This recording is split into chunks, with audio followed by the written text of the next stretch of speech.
روز بخیر دوستان عزیز، همونطوری که ملاحظه میکنید امروز میخوایم قیمه ریزی اصفهانی رو آماده کنیم. غذای سالم و خوب و راحتیه، خیلی سریع آماده میشه و الان وسایلش رو دارم آماده میکنم. این مقدار گوشت چرخ کرده رو استفاده میکنم که اصفهانی ها گوشت رو چرخ نکرده میکوبن.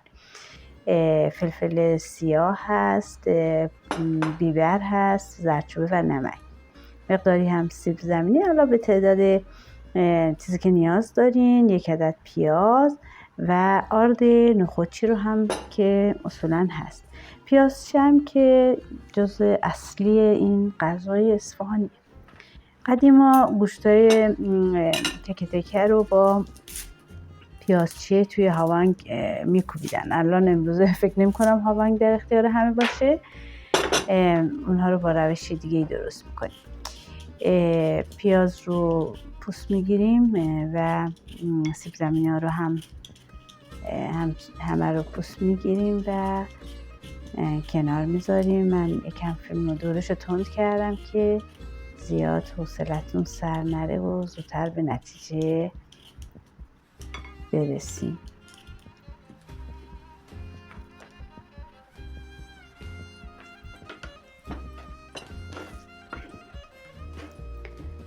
پیازمون رو خرد میکنیم و میذاریم یه مقداری سرخ بشه، یعنی همین تفتش میدیم.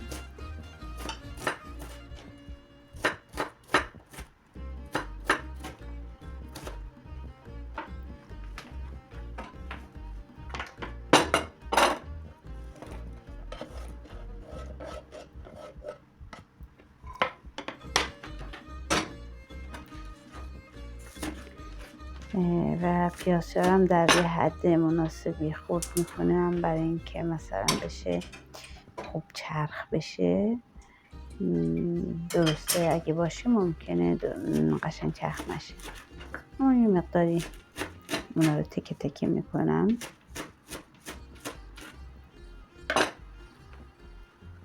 میتونید از هر وسیله‌ای که دارین برای اینکه موادتون رو با هم دیگه میکس بکنین و اونا رو با هم دیگه در واقع منسجم کنید استفاده کنید.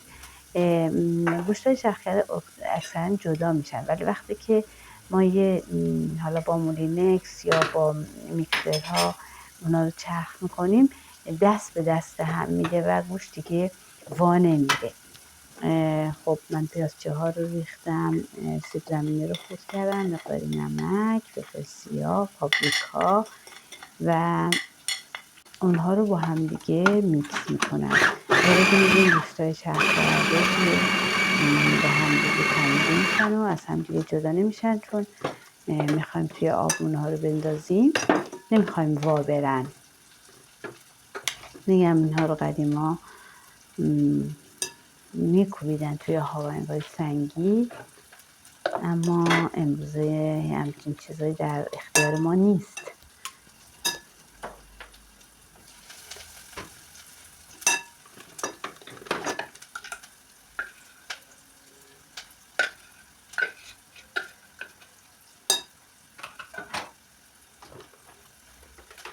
این غذا غذای سالمیه، اما خب همونطور که میدونین برای گیاهخواران یه خورده چون گوشت توش هست قابل استفاده نیست.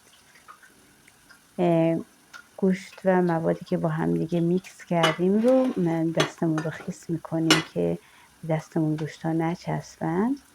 اون وقت همه اونا رو قطعه کوچولو کوچولو میکنیم و توی دستمون حالت گرد میذاریم. وقتی تموم شد کارمون، البته در این حال پیازمون هم داره تفت میبینه و بعد از که پیاز تفت داده شد زردچوبه رو هم اضافه میکنم.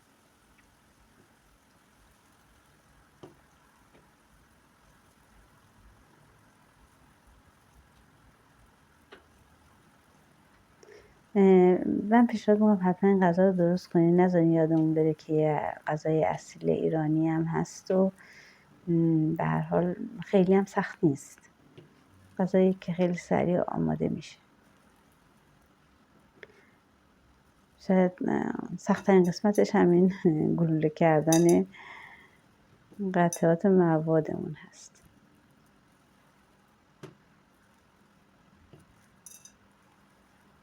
البته سخت نیست، فقط طول میکشه یه مقداری. حالا من یه میزان 1 نفرش رو درست کردم که هم سریع بشه. شما میتونید مواد رو به اندازه بیشتری درست کنید.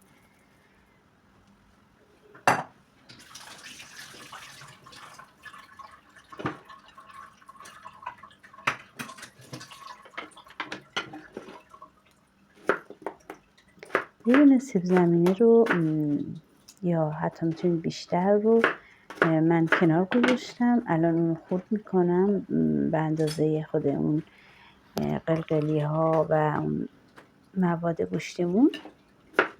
کم بود، من یه دونه دیگه هم اضافه کردم چون سیب زمینی ها یکم کوچیک بودن.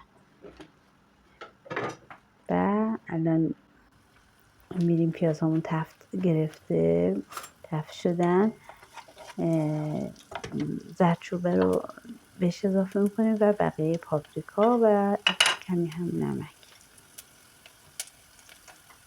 زردچوبه البته توی تفت بخوره بوی خامی خودش رو از دست میده، خب خیلی بهتره. تفت میدیم، بعد بقیه مواد رو اضافه میکنیم.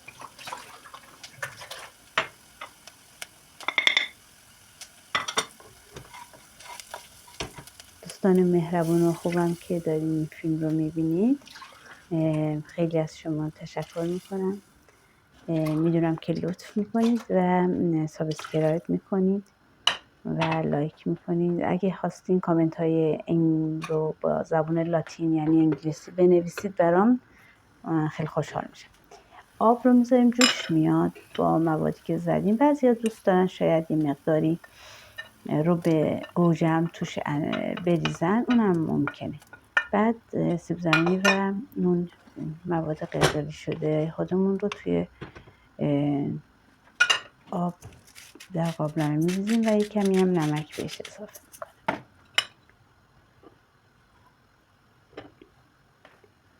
بعد از اینکه مدتی جوشید اون غذامون، من فیلم تند کردم زودتر ببینیمش که بتونیم ظرف 10 دقیقه‌ای بتونیم فیلم رو ببینیم و بریم سراغ درست کردنش. انشالله همتون درست کنین و لذت دارید. من واقعا این غذا خیلی دوست دارم، میدونم همه شما هم دوست خواهید داشت.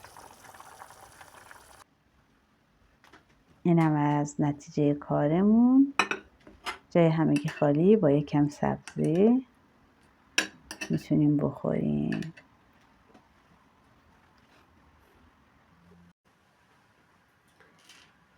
دوستان